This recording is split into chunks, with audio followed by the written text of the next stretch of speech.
And I know you work with kindergarten children, right? Yeah, I used to. Yeah, so I know the age group has a wide range of energy levels. How do you support children who are very active or easily distracted?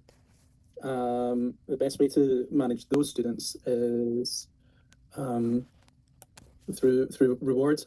Oh, Um, rewards. Uh-huh. so a lot of, especially out here in China, it's especially the boys. They're very active and they're very Mm-hmm. naughty. Um, so the best way to deal with those boys is consequence and reward. Mm-hmm. So consequence, you need to be quite strict with them, Yep. and take away things that you know they like. And equally as important, you need to reward them with things they like when they do well. And then soon after that, they soon realize that to get more things that they want, they need to do what the teacher asks of them. Mm-hmm. So that's probably the best and most simple way. Yep. There's all sorts of different techniques that you can use, but for students that age, you don't need to do anything Mm-hmm. too complex with them.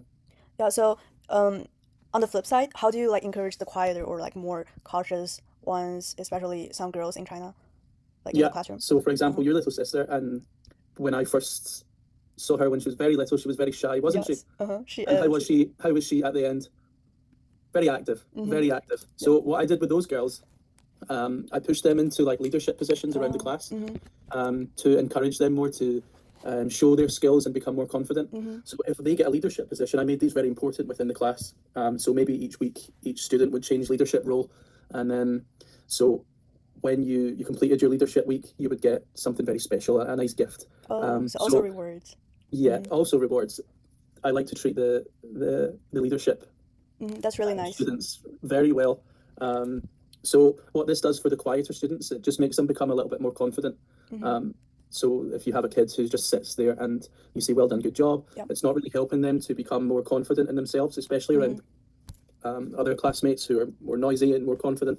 Um, it's really a good way to get everyone on a level playing field with Yeah. their freedom. Mm-hmm. So words of affirmation and also rewards for like kindergarten kids. Oh yeah, so important. Mm-hmm. You mentioned rewards, but do you do like punishment for to those who are like naughty?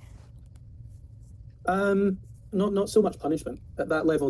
They just need first of all you need to build trust with these kids. If you're just going to give punishment every single time, I mean, think back when I was that age. If someone kept punishing me, then I would become more naughty. Oh, yeah. Yeah. Uh-huh. So I think with the way I was growing up, the kids that are not being good, they just need a little bit more attention and care. Yeah. More often than not, you can match up the kids that are naughty in school and they don't Mm-hmm. have attention and care at home. So they come into school and this is all they know. Maybe they get away with everything at home. Mm-hmm. Maybe their family lives, they don't have the support network that they need. So I always believe that these sort of kids match their upbringing at home. So I know that. So what I do is what can I provide them that maybe um, the things that they don't have at home, which Mm-hmm. sometimes for these naughty boys and sometimes girls is just a little bit of care Yeah. and attention. And yeah, the boys need a lot of attention. If Mm-hmm. you don't give them attention, they'll just zone out. Yeah, that's really nice of you.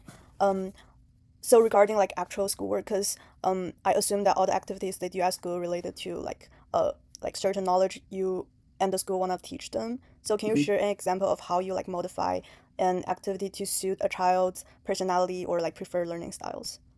Yeah, absolutely. So what the school did and what most schools do at the moment is they'll give you like a guide and a curriculum where you can follow, and then within that you can diversify to suit your needs.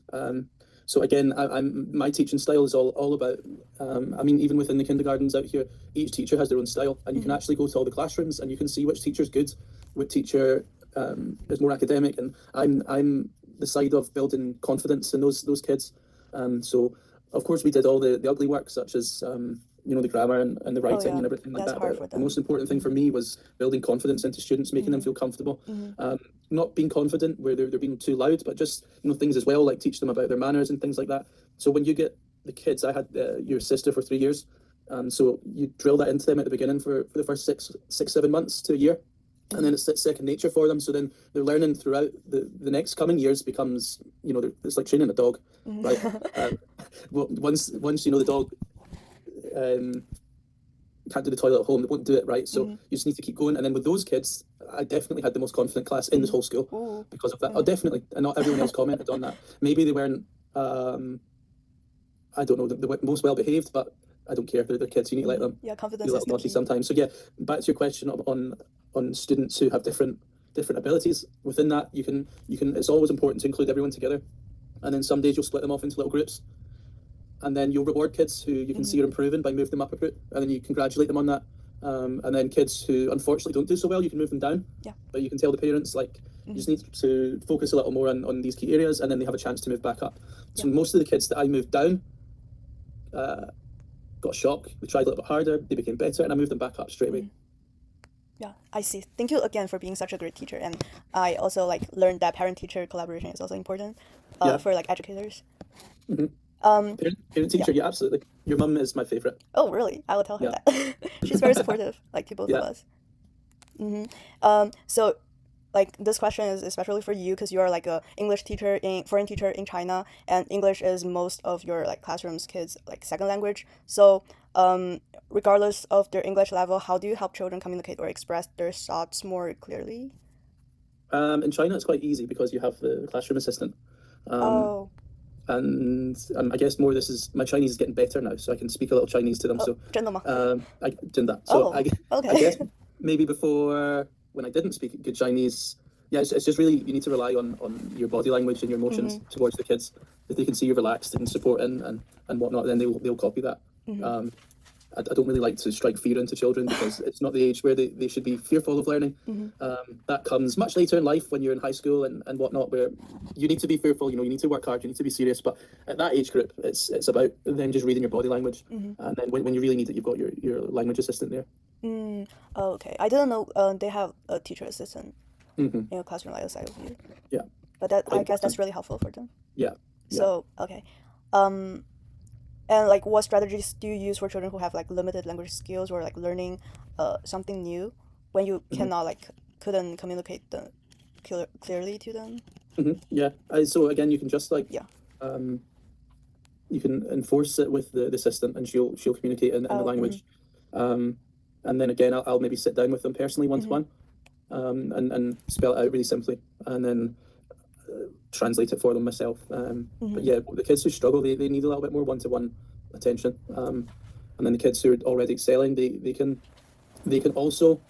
This is an important thing that I did. So the kids that were doing really good, really, really good, they would be like my little teacher, I would call That's it. good to hear. So it would be like my little assistant.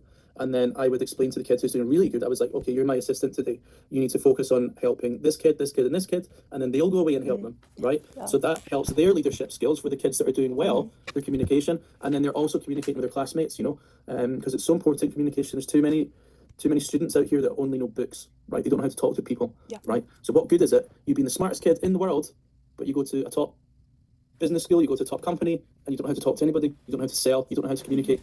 It's so important. So that's what I like to focus on with the kids who are doing well, who I can see are really smart. Okay, you go and help them, right? I'll watch over what they're doing. Yeah. Yeah.